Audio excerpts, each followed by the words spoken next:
Hello, welcome to some Derps Talk About Games. I'm your co-host, Mango. And I am your co-host, Buddy. And today we're going to talk a little bit about mechanical atmosphere. But before we do that, Buddy, why don't you tell the folks at home what it is we do on this podcast?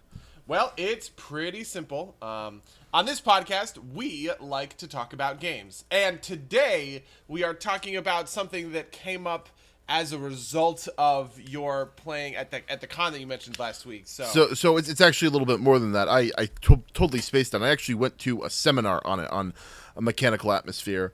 Okay, cool. And I believe that's available as a podcast somewhere. They recorded it. I don't know what the name of the podcast is, unfortunately. I will try and find it. But if I can't, it's Metatopia. It was called Mechanical Atmosphere, I believe. And they talked a lot about games I wasn't familiar with, and did a little bit of base level stuff. But since you're not, they talked about a game called Bluebeard's Wife, and a game called Harlem Unbound were popular ones to talk about. But given that you didn't have a chance to talk about it, and I think there's more to explore since I think D&D got breezed over, and Pathfinder got breezed over a bit because they're kind of viewed as like the old standards. And they did talk a little bit about some of the mechanical impact they had, but I think it's a thing worth talking about. I think it's very interesting.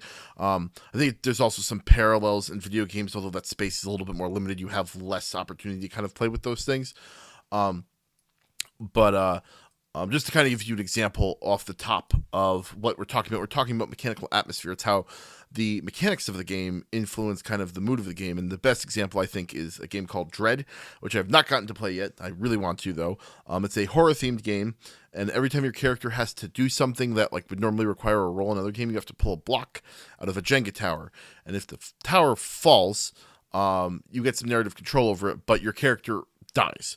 So the tension in the pulling the block from the Jenga tower really feeds into the tension in the game. It's supposed to be an amazing game to play. Like I said, I haven't gotten a chance to yet. But we have played a variety of games. I think we can talk about kind of the mechanical atmosphere in those games. Any initial thoughts from you, buddy? So I feel like mechanical atmosphere might be the same concept as game feel is one way people talk about it. I prefer the term kinesthetics because it is fancier, and fancy terms are nice. And which you typically hear in things like, the kinesthetics of Destiny 2 are better than the kinesthetics of Warframe, yeah, something like that. You know what I mean? Like some game that is good at shooting and the shooting feels good, right? Yeah. That's a kinesthetic feeling. And it's specific, and it's kind of a weird thing because a lot of the time it's mitigated through your controller in a video game sense, right? So like, the pulling the right trigger button to fire your gun is more kinesthetically satisfying than hitting one of the face buttons, because firing a gun is more like a trigger than it is like a face button, right? And so like it is the total of those kinds of decisions that come into games. And I actually think that for tabletop games, you get into some really interesting territory just because of like the way that we deal with things like dice or cards or like any of the different sort of like resources or whatever RNG engine you have in your game, like the Jenga tower, right? Like all of these come with different kinds of like different kind of baggage, if that makes sense.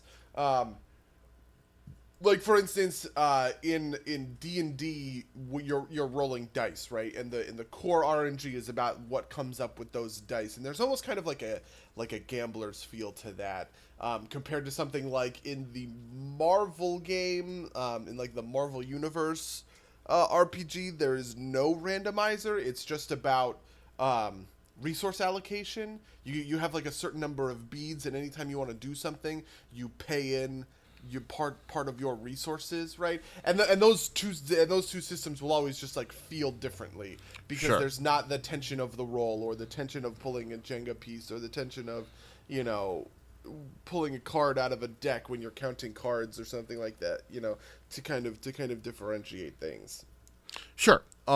I get that. I totally get that. I think that this concept differs a little bit from kinesthetics in that sense, in that it's not just kind of like the feel of the physical attributes, but like how those mechanics influence how you feel about the game, right? Like a D20, two D20 games can have very different feelings based on kind of what like like like what your target Counting numbers up or counting down, yeah, that kind of thing. Yeah, or even like if your typical task in like D&D is like somewhere in 8 to 10 range, right? Like it's a task that you expect to hit. That's like the most common task you hit. Whereas something like Cthulhu, it might be weighted a little bit higher. You're expected to fail more if you're tasks than you are to succeed at them. And that's telling you different things about like the atmosphere of the game and like the noble brightness or the grim darkness of the certain of each game. I actually think that this is I'm a big proponent of not doing horror in D&D because it's not like a system built for it. And I think that this kind of strikes at some of those things, like the mechanics feel very tactical. Like that's kind of obvious. Everything's on battle mats, everything's like built around combat as a core conceit. And when it is like that, like there's an expectation of success in a lot of places, in a lot of the roles. Combat is frequent, and it's a thing that you're supposed to win most, if not all of the time. Just at varying degrees of success. And I think that atmosphere, that kind of mechanical atmosphere, doesn't lend itself well to horror games, even though.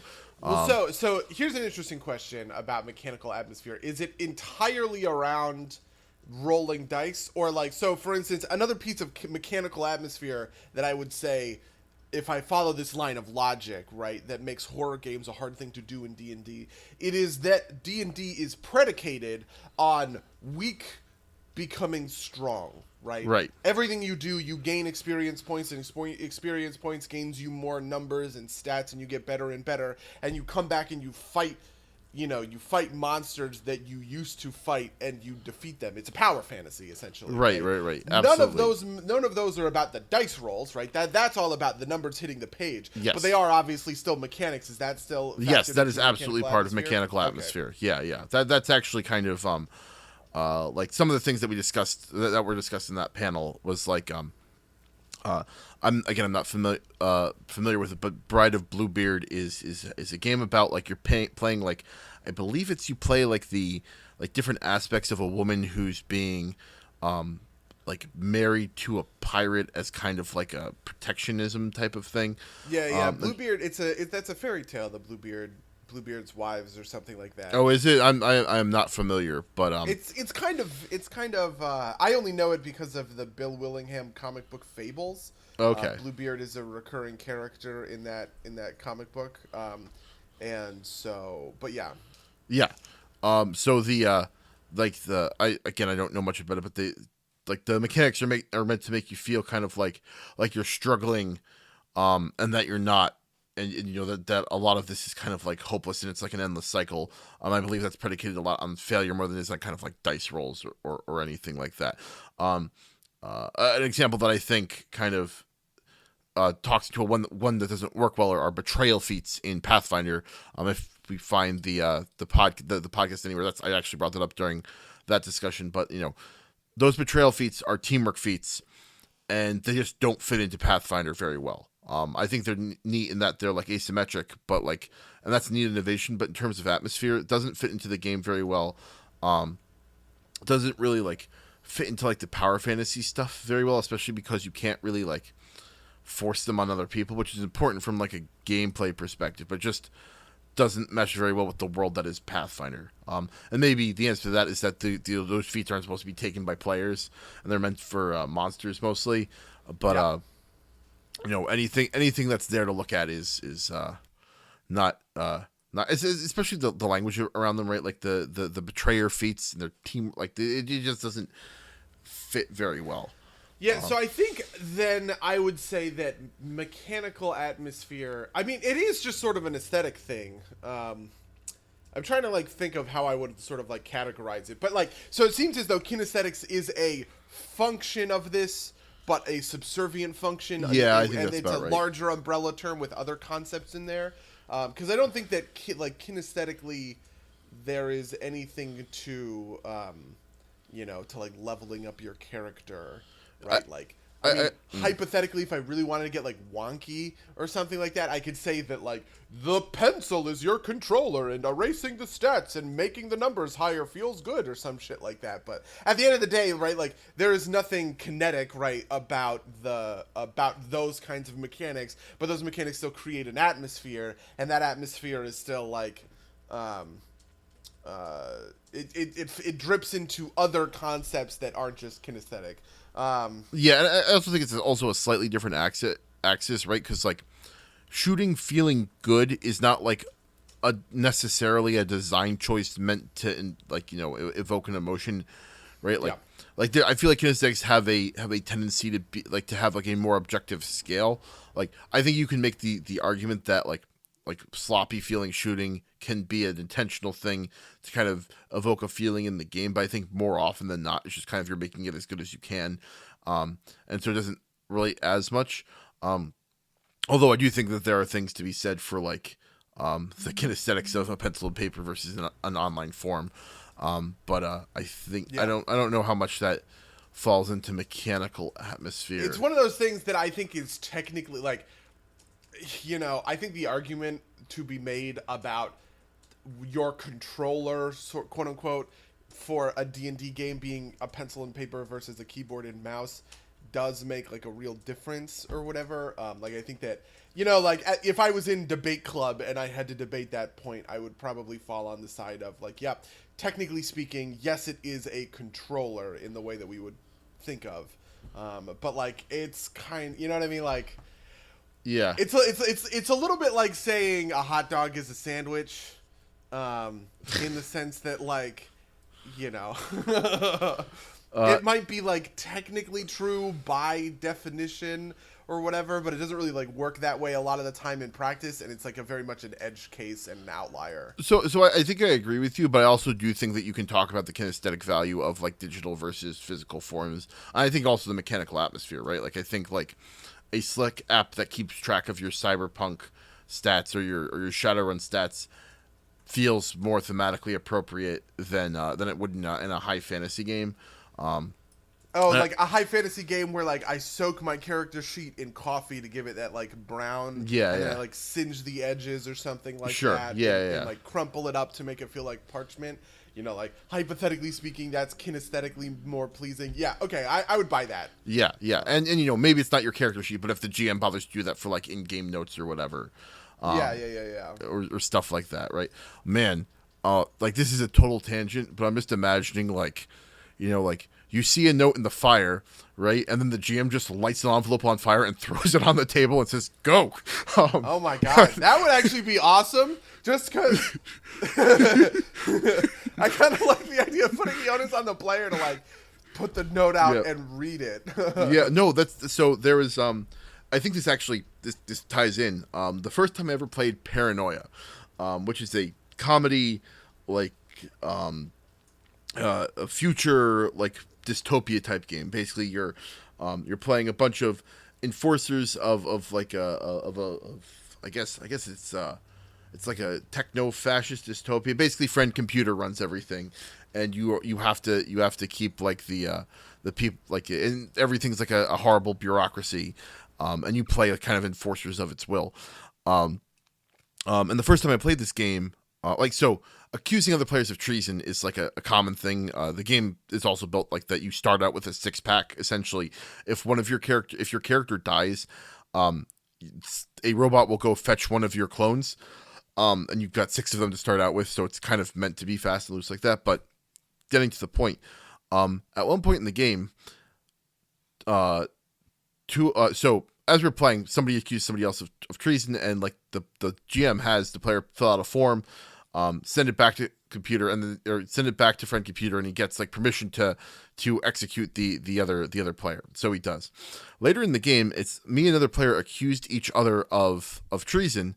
And she just handed us 2 forms and was like, well, go for it. And so we were just like racing to fill out this form as fast as possible and submit it to Friend Computer so that we could basically start shooting at each other. And it's like the franticness of that and kind of like the tone of that all contributed to making the game like super goofy and super fun and like really driving home those principles rather than kind of like, like I accuse him of treason and like your friend computer saying like, oh, okay. So I do think that the kinesthetics can enhance mechanical atmosphere, and I definitely think that there's a point at which they're kind of deeply tied, but they're not totally synonymous, and they're not and they're not necessarily incumbent on one another, if that makes it. Like there's definitely a point where they meet, but that's not always the case, if that makes sense. Okay, yeah, I feel that. Yeah, that's interesting. It's funny because I typically think of I do a lot of thinking in categorical terms around so in college I learned about Aristotle's Poetics, and I think I've talked about this on the Cats before. And he breaks down he's talking about tragedy specifically, but he breaks it down into 6 things that translate kind of roughly to plot, character, theme, setting, aesthetic, spectacle, in that order, right? Like the most important thing is plot, the least important thing is spectacle, kind of, right? And I don't think that holds true for every medium necessarily. For instance, there's a certain argument to be made that these things shift around depending on what you're doing, right? If I'm making a training video, right, or if I'm making actually a music video is better than this. If I'm making a music video, my cinematography and my editing matter a lot more than plot. Because a lot of the times music videos don't have narrative or a super strong narrative, right? If I'm making a commercial, right, a lot of the time stuff like cinematography and editing are going to matter a lot more than plot. And vice versa, like when it comes to sort of like games, there are some games where the narrative matters a lot, right? You can't play a game like, The Walking Dead without a super strong narrative. We had a whole episode about that sort of thing. Yeah. But you can play something that is basically all mechanics, right? Tetris is a great game because it's all mechanics, and the mechanics are great. In the same way that some commercial or some music video is good because of its cinematography is great. And this is the comparison, by the way. When I compare cinematography to game mechanics, this is the kind of comparison that I'm making. Yeah. Which isn't this is echoes of last week's. Yeah, echoes and of so, last argument. Yeah. And so I sort of wonder, to a certain extent, where mechanical atmosphere falls. Because on one hand, I want to classify this stuff sort of aesthetically, right? That these are all parts of the kind of aesthetics for, the form in which this thing is presented, kind of rather than its content, and how that form affects that content. But also at a certain point of view, I sort of think that it's a setting and a world building thing. Yeah. And it bleeds kind of across all of these different sort of like categories, which is maybe a good argument that these categories aren't as fixed as, Aristotle or whoever might otherwise suggest that they are. Like the dramatic tension of pulling a Jenga piece probably feels a lot like the tension of, a scene in like the tension that gets generated by plot when there's a bomb in the car and they're about to start it or something like that. Sure. But in defense of Aristotle, I guess, I feel like that tension of pulling the Jenga piece is dependent on the scene also being set tensely, right? Like, if it's like, if it's kind of like a bad narrative that you're pulling a block for, I don't think it works as well. I think that these mechanics can elevate. Interesting. Rather, they can basically elevate some of these other systems in a way. But I don't know. I'm curious as to how important it is, because I think this is also a case where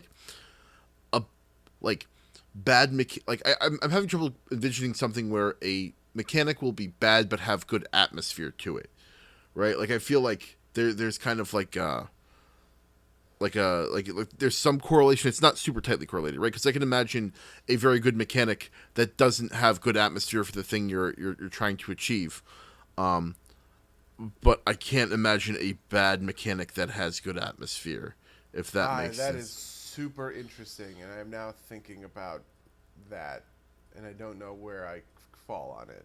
Yeah. Because I would agree. If I'm doing a Jenga piece, well, I mean, to a certain extent, tension is tension, right? Right. like maybe if I'm running a romantic comedy game, and the your character goes in for his first kiss with the woman or whatever, and he has to pull the Jenga piece. That's a tense moment, but it's a different kind of tense moment Right. than opening up the cellar after you've been hearing scratching all night. Or Right. something like that. Those are both tense, but one of them is tense in a horror way, and one of those is tense in a romantic way.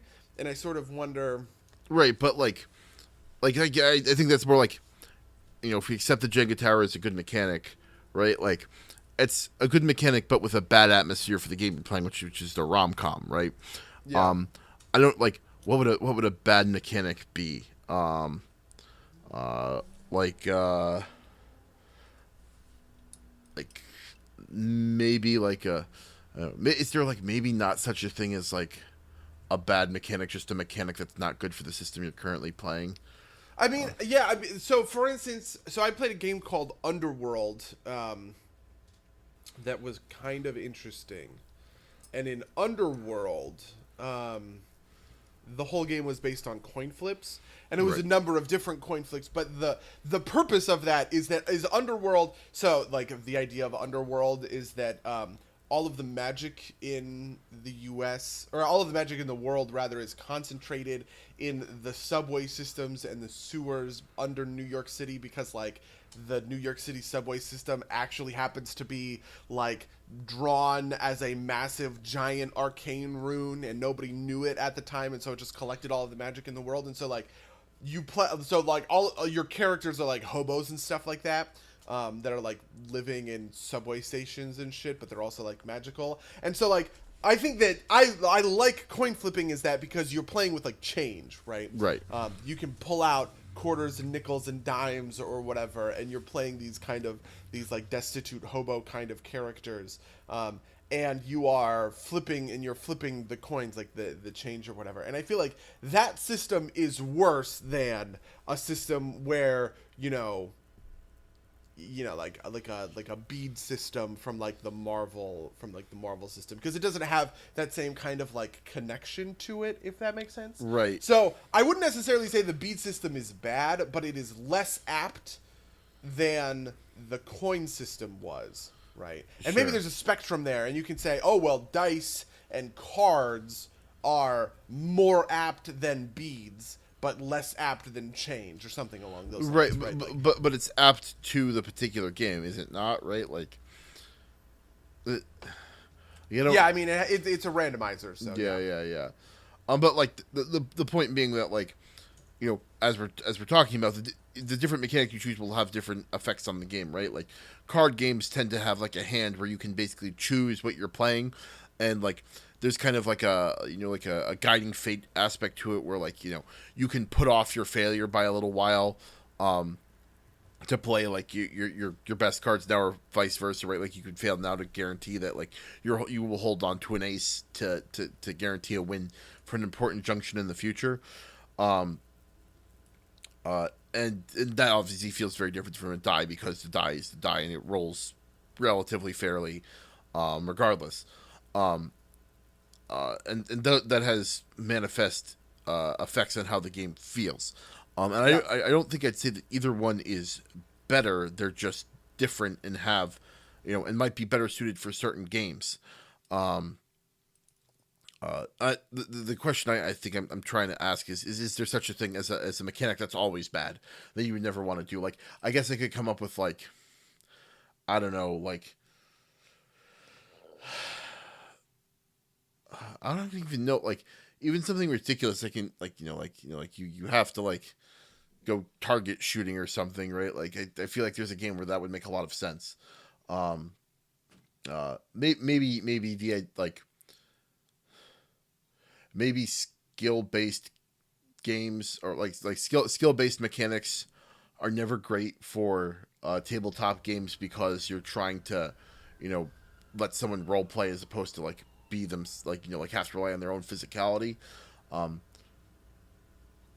think I might buy that. I think I might buy that. That's also just kind of like a difference in like vision for what a game is. But yeah, because I think that there are some it's tough because this is all argumentation in a certain sense, right? Like, you could make arguments that certain mechanics are good or better than other mechanics, or you could also like change things in a certain way. So like for instance, a version of Underworld, let's say there's a version of Underworld that includes that includes like a game or something that includes dice as like a major part of the world, and so everybody's carrying dice on them.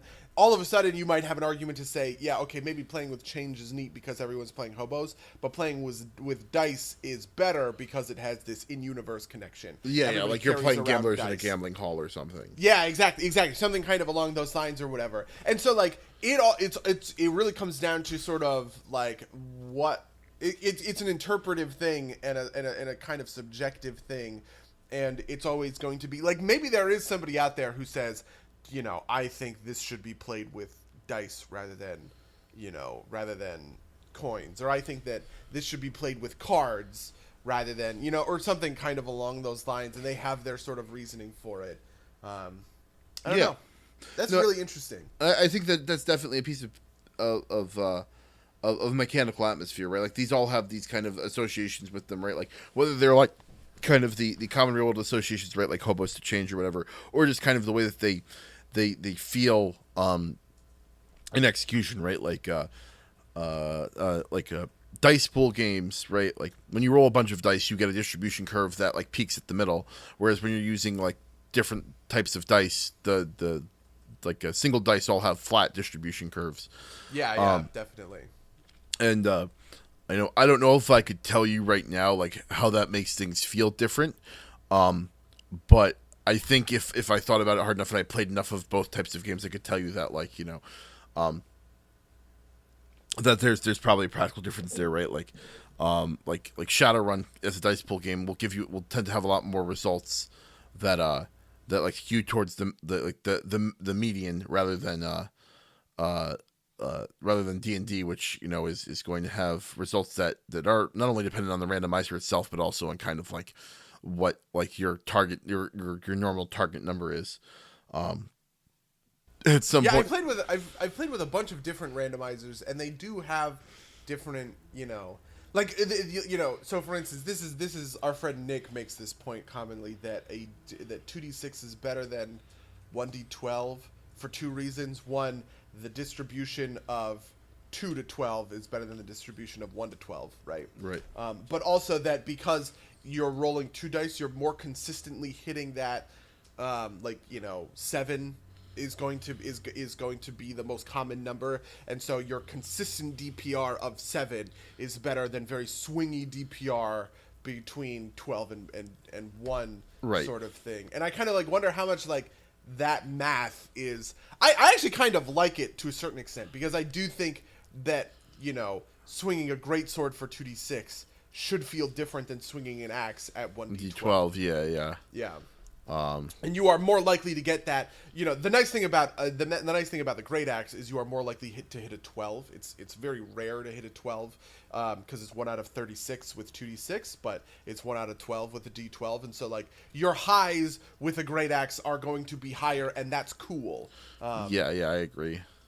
That's interesting. And didn't we have an episode about that? Where we talked about how different weapons should function differently, and they did this in 4th edition with like crit and stuff like that. Yeah. Like great axes have the best crit chance, or no, I'm sorry, great axes have the best crit modifier because they do 3 times damage on a crit instead of twice. Then swords were the most accurate because you get a proficiency bonus, and their proficiency bonus was +3 instead of +2. And then mace's bludgeoning damage was the highest base damage, consistent damage, base damage. And actually, I think that's a mechanical atmosphere. Oh thing, yeah, right? absolutely. I think that's like very core mechanical atmosphere. Yeah, definitely. Which we're getting in 2E, which excites me. I actually think that's super interesting. This is. So I have always felt that like games that are like there are games that basically say that like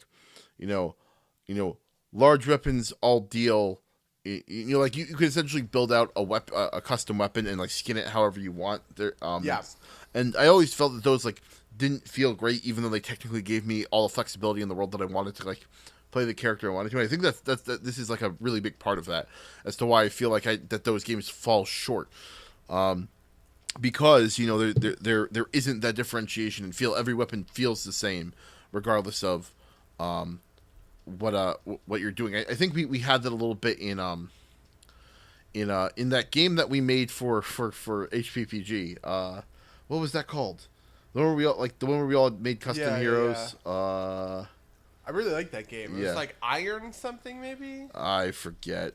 It was like on a water world with these big, like those big metropolitan sort of things. Yeah, and lots of cryptids. I played like a sentient pile of seaweed. Abraham Lincoln was like a was a real deity character. Yeah. Fuck. Oh yeah. That was an interest. We should see if we could dig up those documents, because that's like, I think, an interesting case study in some of this stuff, right? We did like, submit 3 ideas, strike 1 or something like that. But like, and you always struck 1 from the person who posted behind you. But I think someone figured out that like what you did was you posted the 2 that you thought you really wanted, and then you posted a really shitty 3rd one that they would kind of be so forced. that somebody would have to strike it. Yeah. Yeah, this is a big collaborative game. Just to explain to listeners, this was a big collaborative game that we made when we were in college, and we were running the pen and paper gaming like student group. And one summer in the Facebook group, I think we had like a thing, and it was just like we just kept adding things to the world. It was like a big collaborative world building exercise, and then we played a whole game in it. But yeah, I do agree with you to a certain extent. That game was built to be insanely flexible so that you could play kind of whatever you wanted. But I do think that at a certain point that's like a it's not a super fun exercise when you can just kind of skin it however you want. Yeah. Like there is something to choosing making a mechanical choice in the system rather than just making it as like what is essentially a kind of untethered aesthetic one, right? Yeah. When all weapons deal 1d10 damage, and you can just say, well, my weapon is a sword, or my weapon is a gun, or my weapon is a halberd, or whatever. The difference between a sword and a halberd doesn't really matter all that much. Yeah, I actually think that there's like in kind of the general, like there's like a big feeling difference between crunchier games and fluffier games just in general, and kind of that plays a lot into the atmosphere in I think a really interesting way, right? Like I don't think you get like it's harder to get like the satisfaction you get out of a successfully run combat in a fluffier game, because it's also abstracted, but at the same time necessarily the things you can do in that game are a little bit more constrained by the rules. And they lead to much different experiences, which is a super, like, I think that's important for different games appeal to different people. But it's interesting because I know like a lot of the newer stuff I've been exposed to is a lot about streamlining and a lot about like kind of like moving away from the tactical space. I think because those games are kind of like a little bit easier to come up with, because you don't have to think through all the math implications. Not to disparage anybody doing that, just that I think that's just the way it shakes out realistically. Yeah, because I mean, I do like different kind of like non-dice. I think because of the kind of like hegemony of dice-based games, it just feels neutral. Yeah. Default and not interesting. But I'm always interested by like the other kinds of games. I really like cards, for instance. Like a lot of the time when I was in high school and college and building out custom games, I would build out card systems. Specifically because I like the interaction of counting cards. So like the idea that I'm flipping a card and it remains revealed, or you remember, boy, we got a bunch of 10s, in a row or something like that. And now we have to be a little bit wary because the deck is worse for us. Like that's an interesting way, and you can't do that with dice. Yeah. It's a little bit like the Jenga thing to a certain extent, right? And eventually, once you get to the very bottom of the deck, it's kind of like, have I been counting cards correctly, sort of thing. Yeah, I mean, there's also like fudge dice and the Genesis / Star Wars dice, which are they're dice, but they're different, right? Like, Yeah. the Star Wars, the fudge dice all have 2 minuses, 2 blanks, and 2 pluses, and so their curve is much different. And the and like the Star Wars dice has like a bunch of weird fucking stuff on it. I don't even remember what they all like. That's just, I think that system, like, I've played a little bit in it, and it definitely succeeds in like feeling novel. I don't know if it succeeds in like actually staking out different territory. I think what it does is I think it's bad in that it's hard to immediately see from looking at it whether your roll was generally good or generally not. Yeah. But I think it succeeds in that it makes things feel more unpredictable. Just because I feel like it's harder to get a brain lock on kind of like the expectations, because even if you know what the distribution on each dice is supposed to be, you don't really get a good brain feel for it, if that makes sense. So that like, you know, there's aspects of this in everything. Yeah, and you know, because it's outside of the mechanic, like the purely mechanical, I think this does bleed into video games as well. But I think there's just like, because things have to be at some level absolute in video games, I think that it's a little bit harder to feel out. Also, I think that I think video games tend to stick to genre conventions a little bit more strictly than they do in tabletop games. Yeah, yeah, definitely. Right, it's kind of the way that like even units would move like in RTS. I think actually, this kind of like mechanical atmosphere stuff, and it's also, I think, large part kinesthetics, is a big part of why WoW does so much better than any other MMO. Like, every MMO has been trying to unseat WoW since WoW came out. Right. And no one's been able to even come close. Like, maybe 14, maybe Final Fantasy 14.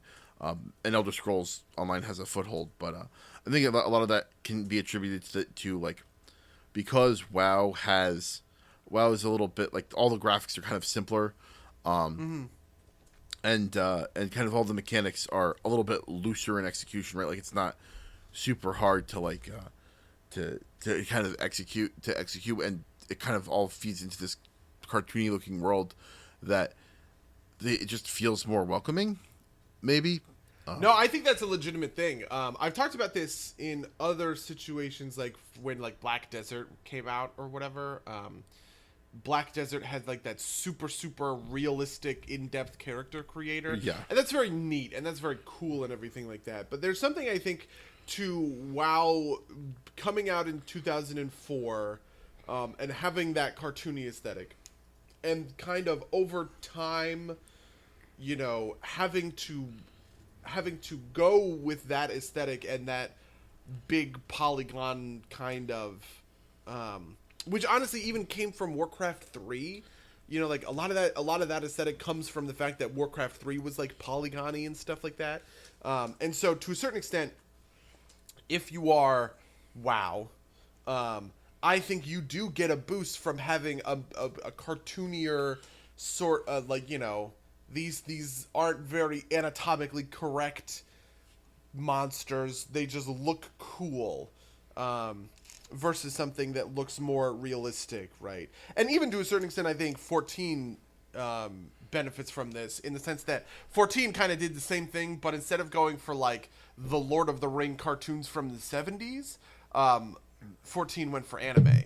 And it's kind of like an anime MMO. Not only anime, but Final Fantasy as a series has a very well defined aesthetic. Yeah. I mean, I think a lot of it is like does come down to that, and certain, you know, I also think that WoW has strong lore, which is what keeps it kind of like rooted in like people's like minds. We've been dealing with these characters for a long time. People grew up playing Warcraft, Warcraft 2, Warcraft 3, right? And so like the story of Arthas is one that played out over the course of years, right? I mean, the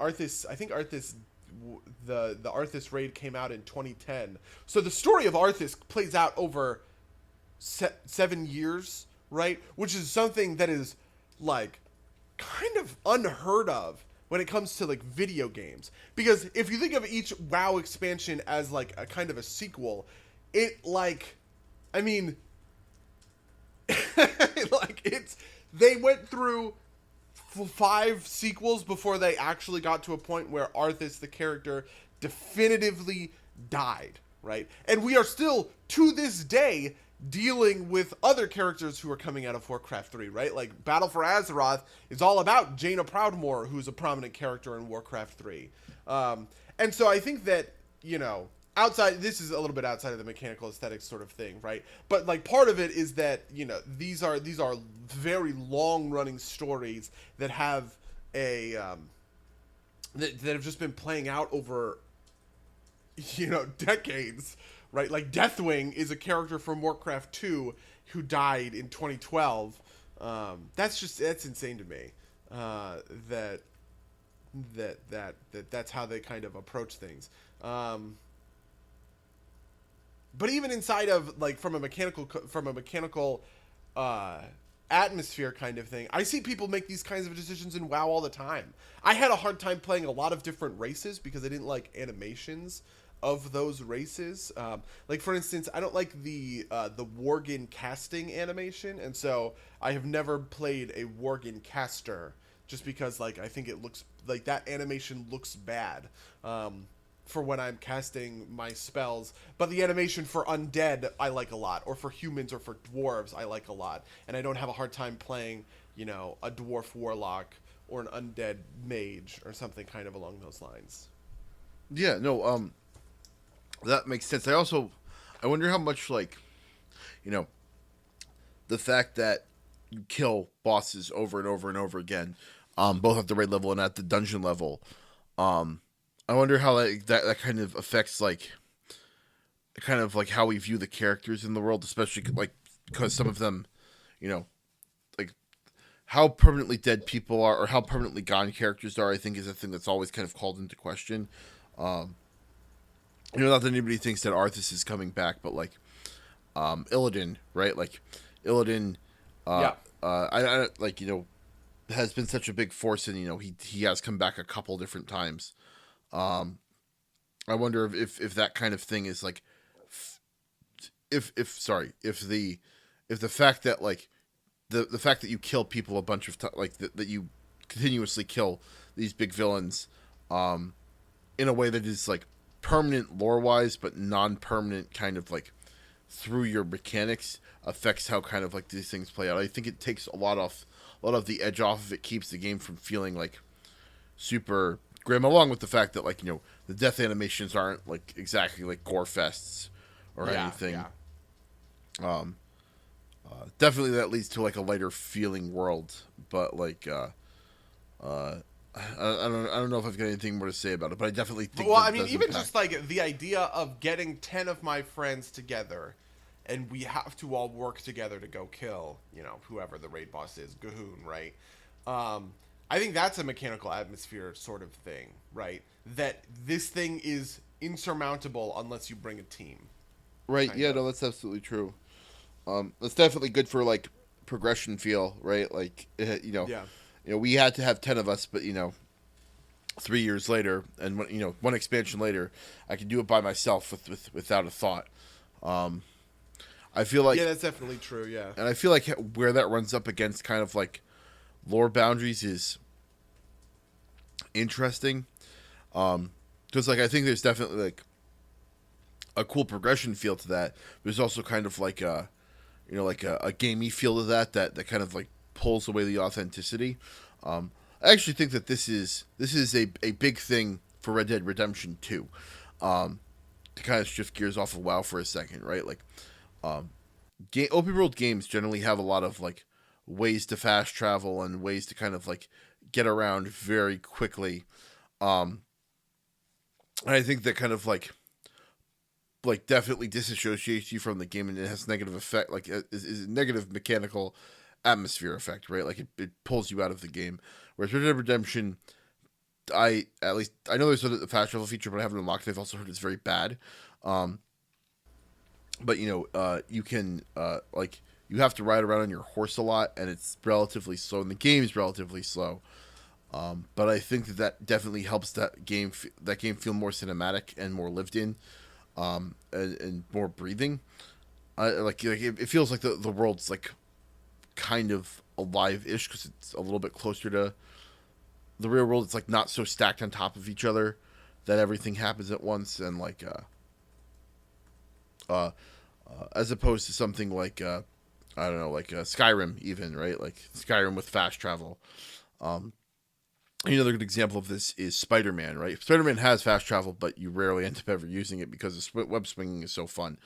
I think that like that definitely, because you swing so fast and like the game's kind of all about that, it definitely makes that game feel feel a lot more like Spider-Man than any other game, right? Like that's I think Oh yeah, does it make you feel like Spider-Man Mango?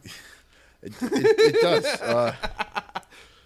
I think that like I think Spider-Man's probably like the what's it called, like the question in kind of a single point, just because Spider-Man as a property, right? In order to ever get that to really feel right, you would have to nail the web swinging, and that's just kind of like mechanical atmosphere in a moment. Like it also hits the kinesthetics aspect as well. Yeah. But the game doesn't feel right. Like the game doesn't feel right unless you're swinging right. And that's super important to that particular character in that particular genre, right? Like Batman can get away with not having some of that stuff. His stuff is more kind of like the things that are important to him are like kind of like, I think, more less the mechanical atmospherics and more the like the actual game atmosphere. But something like I don't know if I've got any other good examples, but I feel like certain games are going to naturally have a desire for, or like a need for stronger mechanical atmospherics in order for them to work well. Does that make sense? Definitely. I definitely agree. And I think that it'll always be something that I actually kind of think that good mechanical atmosphere is kind of the counterpoint and is sort of like the bandage that you use in order to protect yourself against ludonarrative dissonance, right? Oh, that makes sense, yeah. That is the opposite of what mechanical atmosphere is and does. If your mechanical atmosphere is bad, you have ludonarrative dissonance problems, and if it's good, you don't, I think. And it's kind of like a good ballpark for like how to think about like I think about this when I think about certain games like Bioshock Infinite, where the ludonarrative dissonance is kind of rough and tough because part of it is this like anti-war narrative, and Booker is reconciling and kind of coming into conflict with his own role with the Pinkertons, and stuff like that. But like the mechanics of that game is him just like killing the shit out of everybody. And I also think it's a little more, I mean, I have a lot of problems with Bioshock Infinite. I would like to do like a retro review. I should go back, play it, and like see if my negative opinion kind of still holds up over time. But like to a certain extent, you might be able to kind of get past that if like the shooting is amazingly good or something along those lines. Like I kind of almost think it's almost like something that you can use to like cover the plot holes.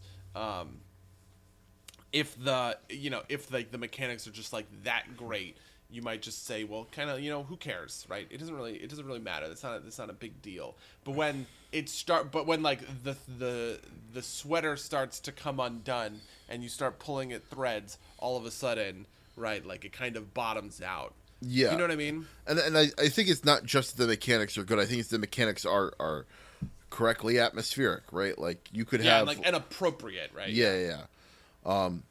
Like I'm actually super interested in this kind of through like this Destiny Warframe lens, because I think that like Destiny definitely has better mechanics, but I'm not convinced that they're more atmospheric than the Warframe ones. Mm-hmm. Although I don't know if either of them atmospherics on either of them are super high. So I don't know if this is the most relevant is the most relevant point, but it seems intrinsically tied there in a way that makes sense to me, at least in my head. Yeah. Yeah, and in a certain sense, I almost sort of wonder. I'm trying to think of like some good examples where, because part of it is just the mechanics themselves at a baseline. Like maybe the Bioshock Infinite is just impossible to do well because of the just like the setup of the game. Like, how can you have a shooter that is like about maybe if they went like the Spec Ops route, actually, now that I'm thinking about the it, line where it's like, I mean, Spec Ops: The Line, one of the best games I feel like I've ever played in my life, is probably one of the best mechanically atmospheric games, in the sense that it kind of like weaponizes the ludonarrative dissonance that became normal around like that kind of huge Call of Duty 2010 era, right. Against you, right, and makes you kind of like feel it in a very like visceral way. That's interesting. That's really interesting. Like the idea that somebody's okay. So this is like mechanical atmosphere intersectionality, right? Like between different games, you have different games, but it is pulling from these other genres in order to inform the game itself. I don't think Spec Ops: The Line works as well if you aren't really familiar with like third person, first person war shooters. I feel that. Modern Warfare, and so to a certain extent, the mechanical atmosphere of Spec Ops: The Line is contingent on the mechanical atmosphere of Call of Duty Modern Warfare. Right. Which is a really, I don't even know where to begin with that. Yeah, no, that's like, that is super interesting. And I wonder, just to kind of bring it back to tabletop games, if like kind of like D&D is kind of like the unshakable monolith, and Pathfinder is in kind of that space. I wonder if like that kind of informs the way we feel about kind of all the other games that inhabit that space, right? Like if like how games feel in relation to D&D is kind of our baseline. Video games, I think, don't necessarily have that that same kind of baseline, right? Like, I guess maybe you could talk about like how jumping feels in games as compared to Mario, but I don't think it's as universal. That is how mechanical atmospheres play with other well-known titles. Like to a certain extent, I think all of them do in a way. Like even Warcraft, plays with the mechanical atmosphere of Warhammer and Tolkien and stuff, just by using orcs and elves and everything like that. But like at a certain point, something crosses over from kind of being like I might call self-sufficient, to being sort of contingent, where the success or failure of the game is determined by the audience's cultural predisposition, right? And to a certain extent, there are other mechanical atmospheres that are also relevant to this. For instance, I might say that something like Europa Universalis is... Oh, actually, okay, here's a better example. A game like Settlers of Catan wants you to know board game mechanics from something like Sorry or Monopoly, right? Because it's kind of... Settlers of Catan might be a little too easy. But I'm just trying to think of, like, any of the big advanced board games that we have right now are kind of building off of the board game knowledge that you have intrinsically in you from when you used to play, Sorry or Monopoly, the Milton Bradley games, as a kid. Yeah. All of the Milton Bradley games from when you were a kid, sort of thing. It can kind of take those things for granted, almost. And I feel like if you were to show somebody that game, they might have a tough time sort of figuring it out and getting into it, right? Because like these games get kind of like more advanced and complex over time.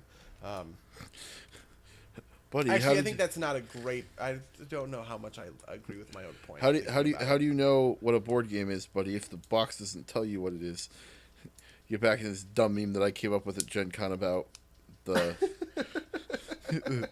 every RPG book explaining to you what an RPG is. Yeah, no, I remember. I mean, I definitely think this is tied into that at a point, right? Like, the validity of that argument aside, because I'm not particularly interested in getting into that now. Like, I think that is kind of tied into what you're talking about. How much of the mechanical atmosphere is built into your consumer?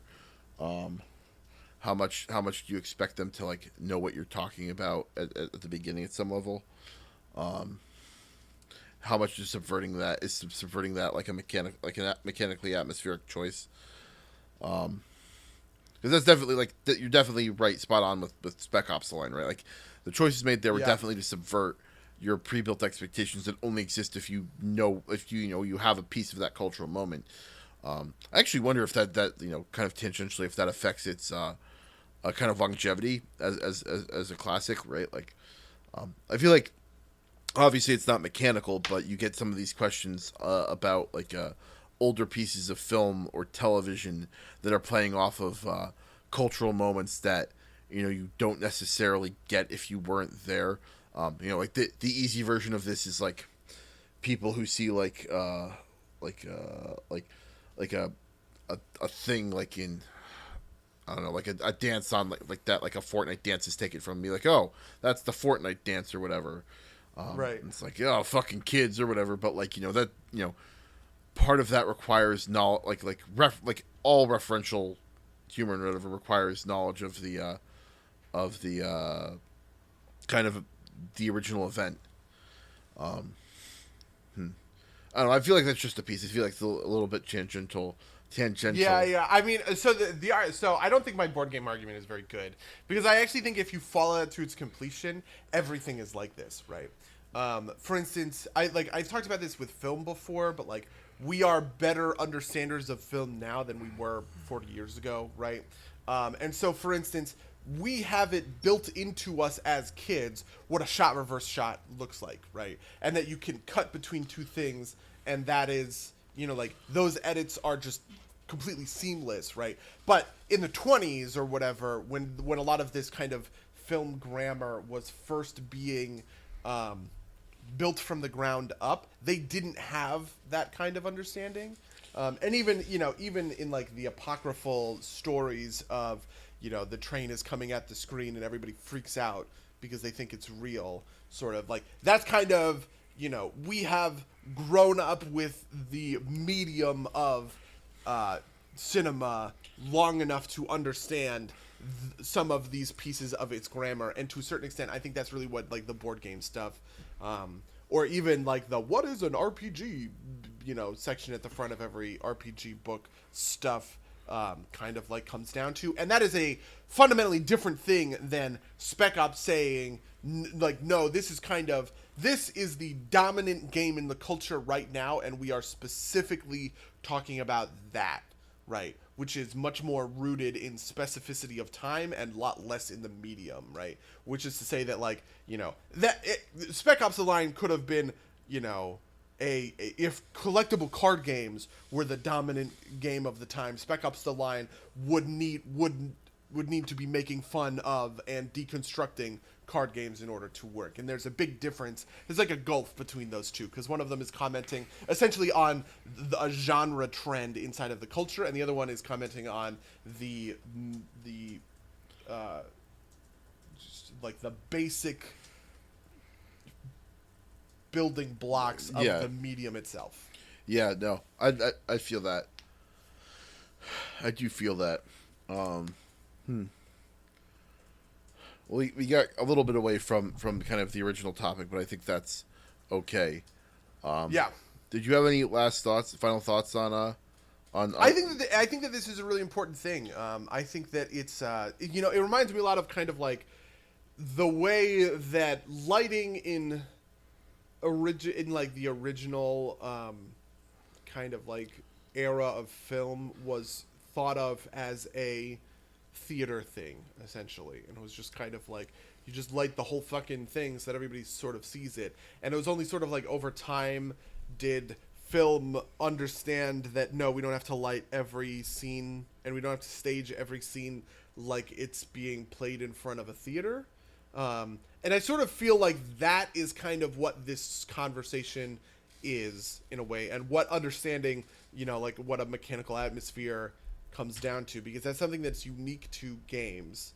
And it's something that, as we understand the medium of games better and better and better, we start to find what is intrinsic to them and how to, in order to stop ourselves from making, movies through game engines or whatever, we need to kind of like figure this shit out, which is why I think it's so important. Yeah, no, I agree, and I think that from the tabletop perspective, right? Like, in order to make games that resonate emotionally more, we need to kind of like figure this stuff out, because I do think that D&D has that kind of emotional resonance, just kind of like taken as like, I think like looking backwards and applying these principles to things that were kind of stumbled upon are important exercises to do, right? Because like this came up in the original lecture that I watched, that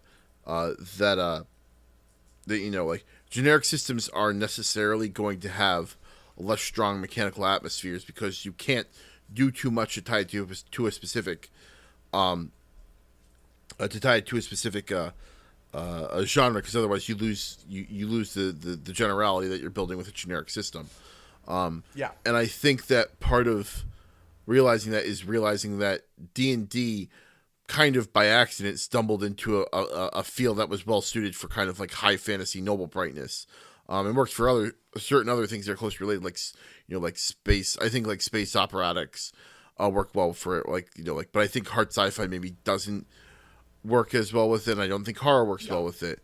And recognizing that is the first step in kind of building out the correct systems to handle those kinds of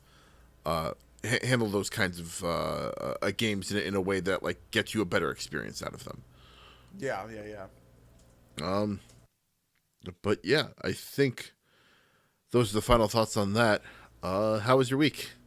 My week. What did I do this week? I guess I didn't do. Man, I actually felt like I had so much shit to talk about, but I can't remember any of it. Oh, okay. This is a thing. I've been watching Steven Universe again. Oh, okay. Are you? When did you stop watching Steven Universe? Right around episode. I think it was like, whenever, like there's like that weird episode where, Pearl deceives whoever it was into merging, right? Like that whole thing that was like that I took as like a rape allegory. We talked about it at the time. Remember. It was. Yeah. I actually have no idea. I finished the first season again. Okay. So I was like, I haven't watched Steven Universe in a while. I think this is like the second season. Yeah, I don't remember where I got. I actually don't remember where I stopped watching it.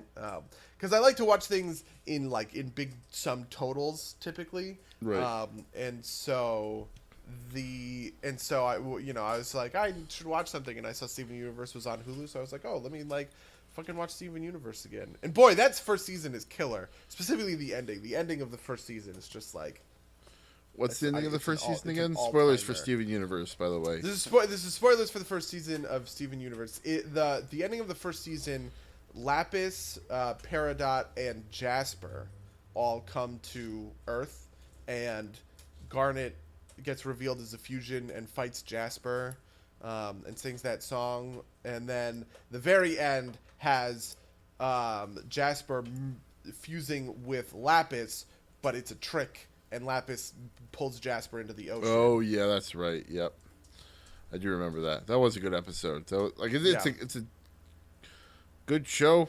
I don't know, it might not be anymore, but I haven't watched it in a while. But it was definitely good back then. It was a lot of fun. Yeah. What turned you on to Steven Universe? It might have been our friend Josh. It might have been like I saw like an episode randomly and was like, this is fun. I was a fan of Adventure Time for a long time, and that ended recently. And I never went and finished that, but like, it kind of had those same vibes. Um, I don't know. I think I just watched an episode and I thought it was a lot of fun. I just went back and watched all of it at the time. That is generally my problem with TV shows is like if it's ongoing and I watch all of it and I catch up with it and it's not like, I will fall off of it if the next season that doesn't come happens soon. to me. Yeah, that happens to me pretty hardcore. And it also kind of sucks because there are some shows that I really want to watch episodically because I think the episodic nature of them makes them better. For instance, Game of Thrones is coming out, like 6 months from now or whatever, the final season of Game of Thrones. I'm going to watch that episodically because like I like the water cooler aspect of that to a certain extent. But it kind of like clashes with this. So like when I'm watching Game of Thrones or Westworld or it's kind of like just those two, I feel like. I really want to just like binge them. Oh, I gotta start watching that, don't I? Because we're gonna do Game of Thrones. Yeah. Yeah. We said we were gonna do a big giant Game of Thrones thing. I forgot about that. Shit. Yeah, I think they announced the date it comes out is like April 19th. So literally like 6 months from now. One day before 420. We might. How many seasons are there? 7 seasons? 8 seasons? 6 seasons in a movie. Yeah. Because I kind of almost want to go season by season. There's a lot to talk about, and I love Game of Thrones, but yeah. No, I mean, I think the deal we made where like I just have to watch the show is right because I was like I have to read all the books, and you're like, why don't you not do that? And I'm like, that's probably a good idea. Listen, the books are great, and I would highly recommend the books. I've read all of the books, and they're really strong. They're really good, but you don't have to. I actually I watched the show first, and then I read the books. Okay. And I sort of liked that interaction. I actually, to give you a super spicy hot take, I think the first 2 seasons of Game of Thrones, which are the best, like season 2 is honestly really amazing, are better than the first 2 books. Just because of a couple small things, and we can get into that. We can get into that when we have like an actual discussion about things. But but I am not a big fan of kind of like the TV book divide, because I think their kind of quality is transient, just based on I forgive Game of Thrones for being unable to capture certain aspects of the book, and I forgive the book for being unable to capture certain aspects of Game of Thrones, in sort of like an adaptational way. Right. Yeah. That's why animes that get ahead of their manga are always supposed to be worse, or almost always worse. Because you have to fill it with filler and wait for somebody to fucking write something. Yeah, I mean, Game of Thrones kind of did the opposite of that, because whatever. My point is, I wonder if we'll get a Game of Thrones Brotherhood, which is if you are unfamiliar at home.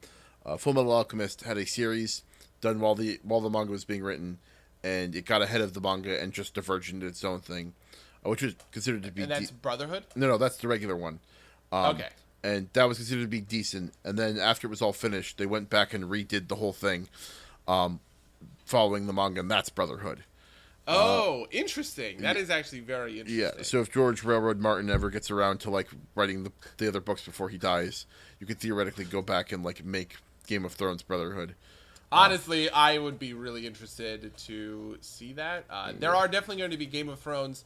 I think it's a prequel series, which all of us, boy, do I want to watch the shit out of a Game of Thrones prequel series. Oh, the prequels, huh? I mean, those always go great for epics. I'm pretty over rather than under, I guess, on prequels, because I like both the Hobbit and the Star Wars prequels, which I feel like are the 2 big prequel failures in like the popular conscious. Yeah. Maybe, I don't know, the Fantastic Beasts came out this week and it's apparently like a garbo, so maybe that's going to enter the lexicon as another garbage. Yeah, well, that's because all of Harry Potter is garbage. Hot take. Hot take. Didn't you read all of Harry Potter just to be bitter, just to be a bitter old man about it? I read all of Harry Potter except for the last one to prove I didn't care. Yeah, that's me. I was a bitter old man when I was in middle school. I honestly used to be that exact same person. There was actually there was a colleague of mine in college who's like a huge Harry Potter fan, and I would just like relentlessly shit all over Harry Potter. And I honestly kind of feel bad about it now. You know what? I think we could do an episode at some point that's a breakdown of why Quidditch is a terrible fucking game. Although it's like, okay, that's fair. Like the game mechanics, you mean? The game mechanics of Quidditch. Like, I mean, I don't know if we'd be able to fill a full hour with it, but they're just like in universe lore, most of the game doesn't matter. The only two like important matches that weren't decided by the snitch. There's only been two important matches in the entire history of the sport that haven't been decided by the snitch. Right. Like, what the fuck is there's everybody, literally everybody's just doing busy work except for the Seekers. Yeah. And twice it mattered otherwise, and that's like in the entire history of this. That's our episode on why Quidditch is bad. Yeah. I mean, I've also got like hot takes as to like why like Muggle Quidditch is bad. But that's because is there a difference with yes, funnily enough, the difference is people can't fly in the real world, buddy. So at our college we had a Quidditch club, and I was roommates for a year with the founder of that club, and I never played Quidditch. Yeah, so to be honest with you, I almost kind of wonder how much of this is just like fun policing. Like if people just want to like together and like no, I mean, and but you could say that like you can have fun. I'm not gonna shit on anybody's fun, but like it's still a poorly designed game from like a game design perspective. It's badly made. Yeah, Calvin Ball is fun. That doesn't mean it's a good game. Like my favorite story from that is you might have known him. David Wyden was I think he was an RA at one point. He was another computer science major, and he played football in high school, and he had to quit Quidditch because it was too rough. Really? Yeah. Like so. Apparently the bludgers or the beaters or whatever aren't actually like the toughest position to play, because they're just throwing like deflated kickballs at people. But what is it? The normal people, the ones that like chasers. Not the ones that throw the quaffles around or whatever they are. Yeah, chasers. Yeah. Apparently, like the game's like pretty full contact, but no one wears any safety gear, and they're also running around with a fucking broom between their legs. And like he was like, yeah, you get a bunch of nerds that like don't know how to like hit people and just like spear you right in the chest. He's like, I can't do this anymore. I'm going to end up hurt, and I don't want. I like my lungs. Thank you very much. I don't know. I feel so. My biggest problem with Muggle Quidditch was always that I felt like you could sit down and capture the spirit of the game in a way that was like mechanically sound. With the first part being you don't have to fucking straddle a goddamn broomstick while you're running around a field. And I was always just a little mad that like no one ever took like they did the smart thing. They made the fucking snitch not decide every game. They in Muggle Quidditch the snitch is only worth 30 points. Instead of 100. Oh, 150 actually. Oh, is it really? Yeah, whatever. 150 points. Yeah. Yeah, it's even fucking worse. And so it's I thought that like the snitch mechanics were kind of neat, right? Like that you get like some neutral third party to like one of the guy who played the snitch at Hopkins was another computer science major. And I thought that was a neat way to do it. You have a person just running around evading the two the two seekers or whatever. Yeah, I have to say that I think the Harry Potter movies themselves are pretty great and neat. Maybe not great. They're neat. They're interesting. I really think it's cool how they kind of grew up and matured over time, those movies. Yeah. Because the first two ones are basically kids movies, like they're super PG, and they're like they got all these like PG kind of antics, and then by the end it's basically like I don't know, it's like any of the like super serious like Marvel movies or something along those lines. And I like the way, and I think it's very cool how over time those movies kind of grew up with the characters and with like the audience. Yeah, I think that's part of why they're so resonant.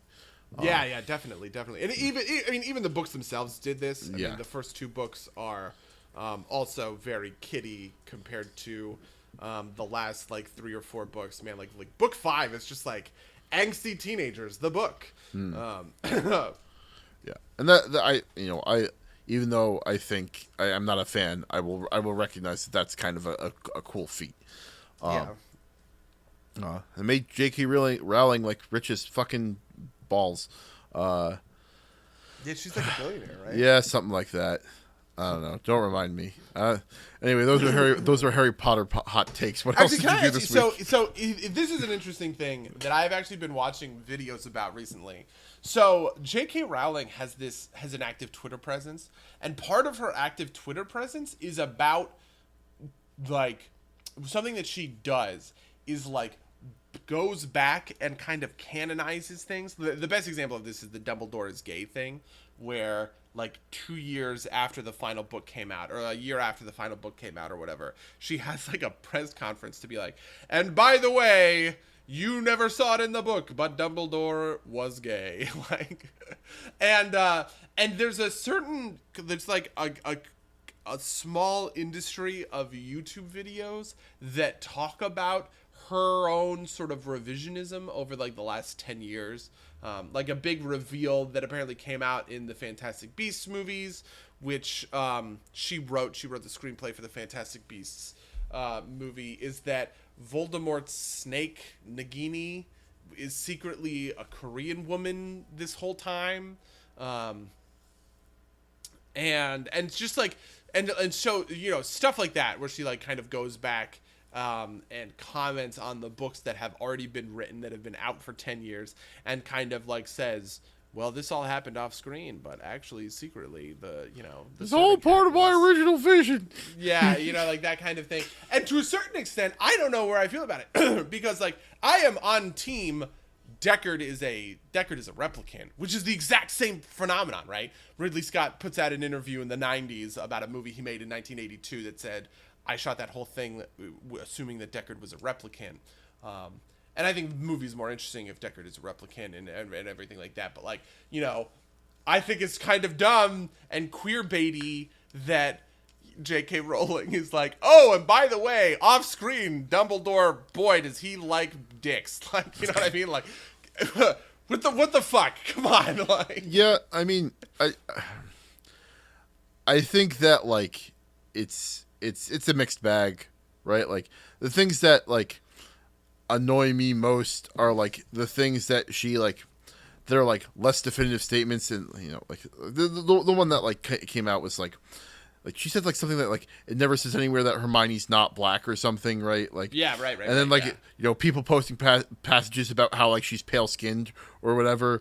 It's like, and even if there wasn't any passage saying it, it's like, I think it's pretty clear from the descriptions that she's white, and it's one of those things where it's like, why, right? Like, you're allowed to write a book that's about like typical English children, and you can go write something else that's like has these other aspects in it. I don't think you need to go change your existing work to just like, I don't know, fit better with kind of like the modern lens. So I really hate that from a perspective of. The correct answer is, I don't care.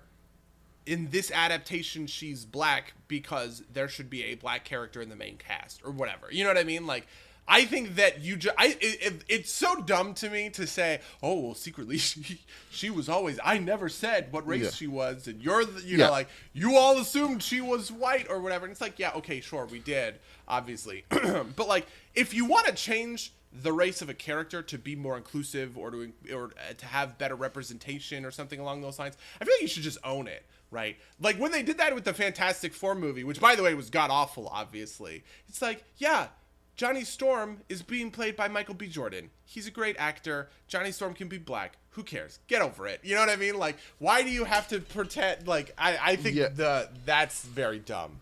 Yeah, no, I will agree with you that like you can own it and say that like in this adaptation I'm changing things up a bit. Um, I mean, I will say that I have a sympathy for someone who says that like I liked my favorite character the way that they were, and you changing it like makes me enjoy the thing less. I mean, obviously I don't hold truck with anybody who's like, and because of that I'm going to call you a whore on Twitter. Um, but I definitely can understand kind of like the you know the I understand the feeling that's like, why do I have to give up my favorite thing for somebody else? And I think there's a variety of arguments on both sides, but I definitely I kind of understand at least the impulse. If I'm not necessarily the biggest fan, like if even if on balance maybe it's an all right thing. Um, I don't know. I also don't. Yeah, I mean, like that whole conversation, I think there are ups and downs. I mean, like yeah, the kind of reverse of this is like whitewashing stuff, right? Where it's a good example of this. Ghost in the Shell. Oh, Ghost in the Shell. Yeah. Oh my God, Ghost in the Shell. Right? Like, holy shit. Right. I think it is. I feel like you can't dance around like the representative aspect to it. And I also think that you shouldn't dance around kind of an adaptation version of it. I don't like people pretending that all versions of a work are definitive in a way. Yeah, I feel that. This is in a way actually kind of a problem with Batman versus Superman, I think, for people, where people say that's not Superman or that's not Batman. And it's like, I think that's a pretty valid Batman in the same way that I think Lego Batman is a valid Batman, or, Christopher Nolan Batman is a valid Batman, or Tim Burton Batman is a valid Batman, right? Like they're not mutually exclusive, right? Right. And in the same sense, if you read the books and you're a little white girl and Hermione being a little white girl is important to you, I don't see why Hermione being cast as a black actress in a theater production that you're probably never going to see, right? Sure. Is it like would diminish or take away from that? But I don't know. This might be one of those things where I am weird and the culture is the culture. I definitely see your point. I also think that there's kind of like I think there's shades of it too. I don't think you can say anything definitively for for anything else, right? Like I feel like if in the fourth movie for the Harry Potter movies, if they like fired Emma Watson and replaced her with like Raven Simone, like, oh my God, like could you imagine? Yeah, like I think that's that's obviously a ridiculous example, but that's the point, right? Like it's on the end of the spectrum where like, yeah, that's probably not, that's probably crazy, versus like you said, like a different medium and a different and in a very different adaptation it can change. I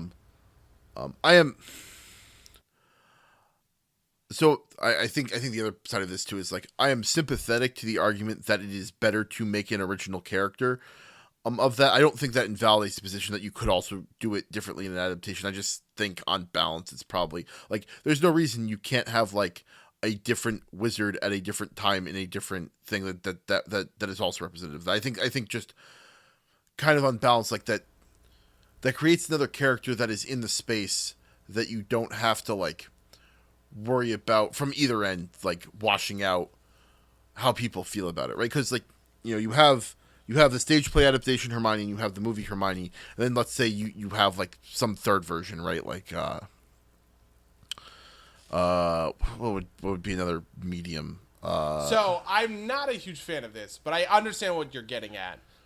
Typically because I think that's this is going to make me sound really judgmental. I don't mean to be like mean sure. or anything, right? But it kind of sounds like separate but equal to me. Oh, but which is like and I get it, but I'm more partial to the version of things where it's like, I don't know, maybe this is just like a comic book thing to a certain extent, but it's like clearly there are you can elevate people into and out of certain like main cast sort of standpoints, and so oh my god, Ron dies and he gets replaced with fucking Seamus, who I think is black in the movies.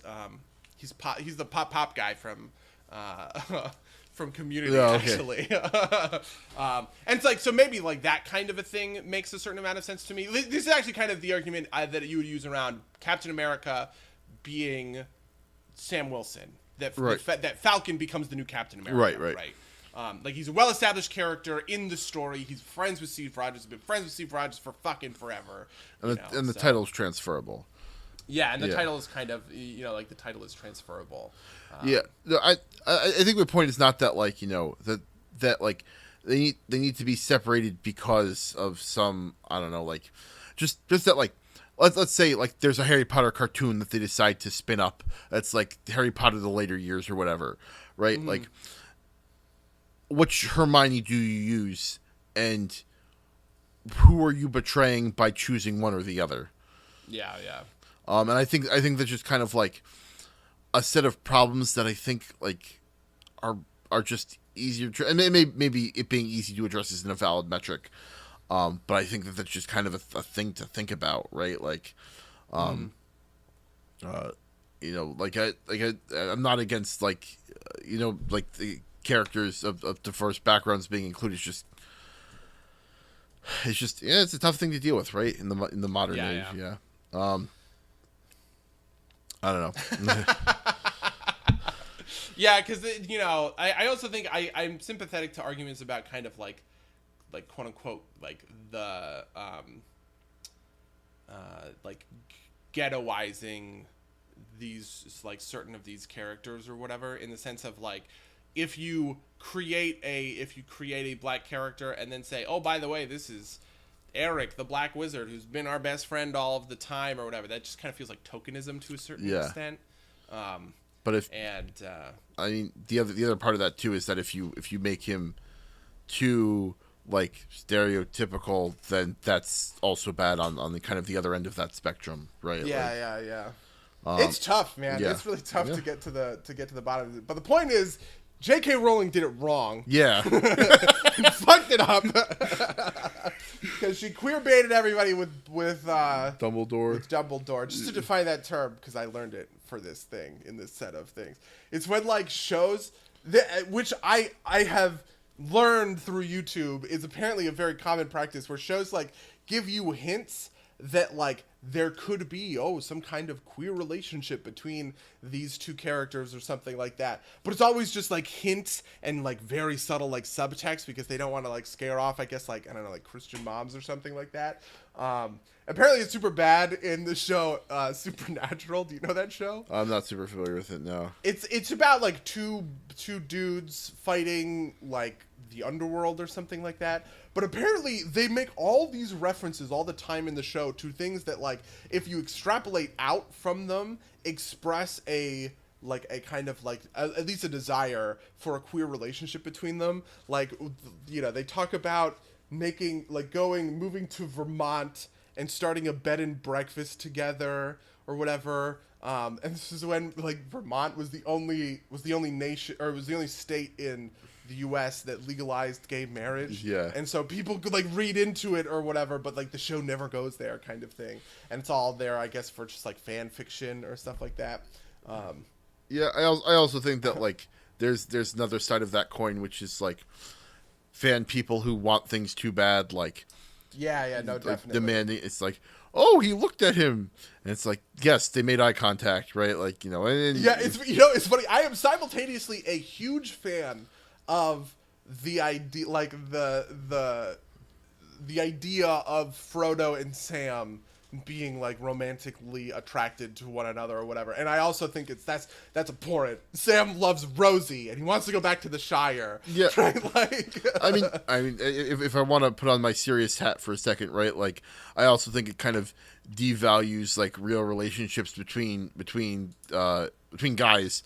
By suggesting that they must be inherently romantic, right?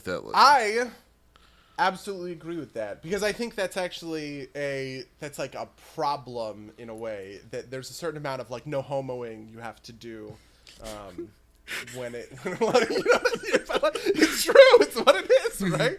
Like you have to do when it comes to like guys who just like have a good bromance.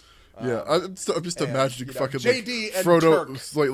or like Sam carrying Frodo up Mount Doom, and Sam being just like, no homo the entire time.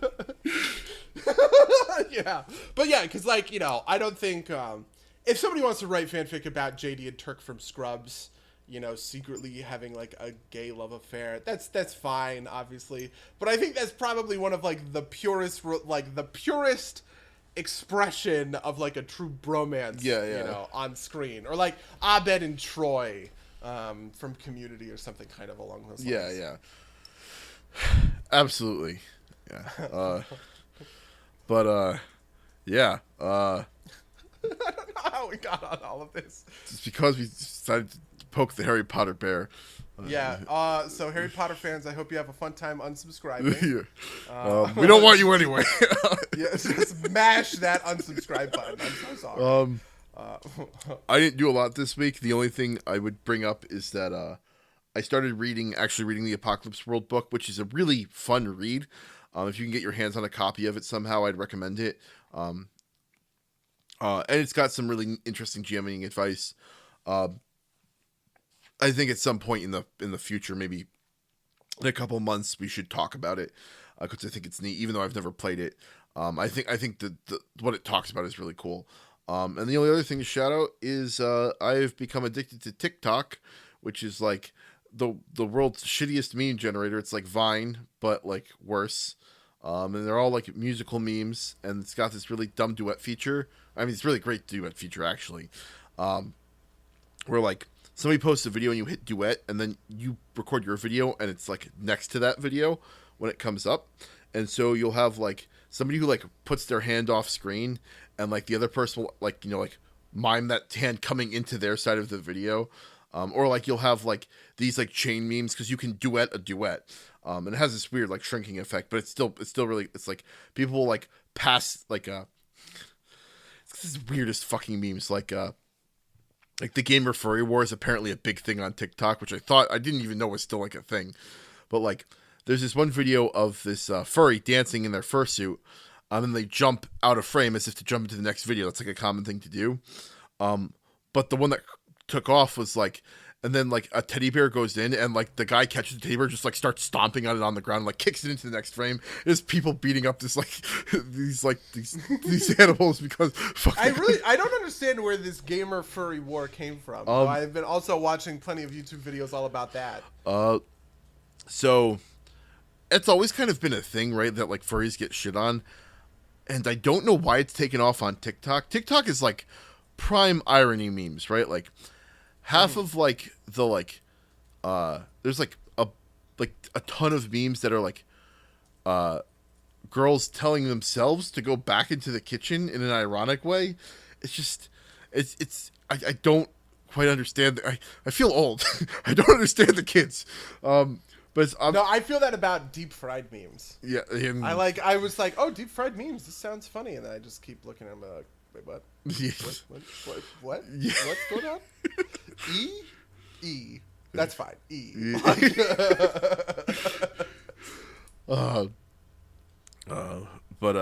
Yeah, that and there's this fucking Tracer song that like, so it's a girl that's, you know, like I want to be Tracer, I'm already Tracer. Just keep going back and forth, and this girl, like, the song isn't important. It's annoying, but like it's a person going through all like the Overwatch characters and like not letting the other person play them. But the video, like, I don't know why this is a supremely common video, which is just like somebody mouthing the lyrics along. They're very boring, but it's this girl wearing like a headset and like mashing a controller, and so the meme very quickly became like making fun of her directly. So like the first one was like someone, like, she's wearing headphones and she's mashing a controller. This dude like taped two controllers to the side of his head and like started like rubbing his fingers on his headset along with as well. And then the next person like put like a keyboard up their like sweatshirts with their face and like put headphones on it, and then it's like I I think like started rubbing another pair of headphones, and then like eventually you get to the point where it's like there's a dude in a blue Power Ranger suit with a toaster oven on his lap, adjusting the dials and pulling a frozen pizza out of it. And it's just like it's this glorious mimetic mutation that you can see all at once. It's amazing, and it's terrible and it's cancer, but I love it so much that I can't stop watching it. It's just like an endless stream of like bad memes. I have heard this Tracer. Now that you've explained the song, I have heard this Tracer meme before. Yeah. I also don't understand it. Like I guess I get it. I don't really get it. Yeah. But I guess I get kind of why hypothetically maybe that's funny in an intellectual sense. But otherwise I just kind of sit and I watch and I. Yeah, it's. The interesting part is it's all like mimetic mutation stacked on top of a mimetic mutation. At some point, you just absorb enough of it that it's funny, not because it was ever originally funny, but because what the person has done to mutate on it is a funny enough departure, right? The I Want to Be Tracer version is like they go through a bunch of different characters, but then there's a version where like the response is always I want to be Winston, and it just repeats I want to be Winston over and over again. And so like that's funny because it's a departure from like the original, but it's not funny on like its own footing. It's the memes are weird. I don't know. Kind of feel like I want to like I want to do like deep research on memes. Become a memeologist. But yeah, that was my week. I was busy otherwise, so I was watching memes on TikTok. Highly recommend. Fair enough. Good week, man. Yeah. Did you have anything else you want to talk about before we wrap this up? No. If you'd like, I just learned that Big Mouth got renewed for season 3 at Netflix. I'm very happy. Big Mouth is the animated show from Nick Kroll. I just found out for the rest of my life. I just found out that fucking Neo Yokio is getting at least a Christmas special and maybe a whole second season on December 7th. So I'm fucking hype. I need to watch Neo Yokio. Yeah, I told me to watch it. I never got around to it. If December 7th is a full second season, maybe we should do a show around then about it. Okay, that's fine. Wait, shouldn't we be getting Stranger Things? Doesn't Stranger Things typically come out right around now? It should have already happened, I guess. I don't know.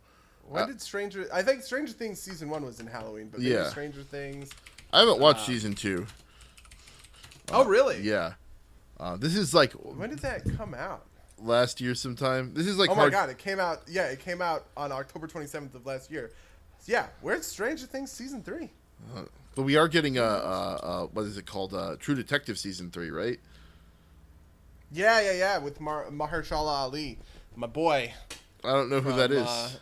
He's the guy. He won Best Supporting Actor for Moonlight. He's Juan from Moonlight. He's great. He's from House of Cards, or he's not from House of Cards, but that's where I first saw him. And then he like went and did a whole bunch of other stuff. He's also in Luke Cage. At some point, we should do a True Detective show because I thought that season 1 was better than season 2, but I didn't think season 2 was bad. That's my unpopular opinion on that series. I liked Vince Vaughn's character in that, which I know is I don't know. I like that show. Both seasons. I have a lot of I guess some interesting takes on True Detective season 2, but I also like True Detective season 2. I think it suffers from kind of like the Matrix Reloaded disease of like the first one was just like so out of nowhere groundbreaking that living up to that hype is gonna be like fucking impossible. Oh man, this is another episode we should do. I just rewatched a couple scenes from The Matrix, and I was watching it with a friend of the cast, Monic, and his point was that the later movies were just a little bit too cerebral for the theater, and that they really need to be appreciated in their own right. Like I think a lot of that's kind of typified in the fact that I am a huge fan of the Matrix sequels. I was not as a kid. I was also angry about them as a kid, but I watched them in college and I was like, oh my god, these are actually like really philosophically interesting. And I actually just watched a YouTube video. That's the first time I've ever had that opinion validated, because most people just like reflexively hate them. But if they kind of fall in that like Batman versus Superman place where like I don't really necessarily care if they're incredibly coherent. I think they are movies that ask a lot of really interesting questions, and that's good enough for me, right? Fair enough. You know. before we wrap this up, just one quick question for you. Sure. What do you think of Cloud Atlas? I have not seen Cloud Atlas. Oof, I have not seen Cloud Atlas or Jupiter Ascending, but I have to because I like the Wachowskis. I think that they're great filmmakers. Yeah, I think that they're not. Okay, fair enough. No, and you know that's. Have you seen like Speed Racer? Do you like Speed Racer? I watched the Speed Racer trailer, and no, I was like, Speed Racer is insane. Okay, it is balls to the wall insane, but it is great. okay, we'll have to do a Wachowski's episode at some point.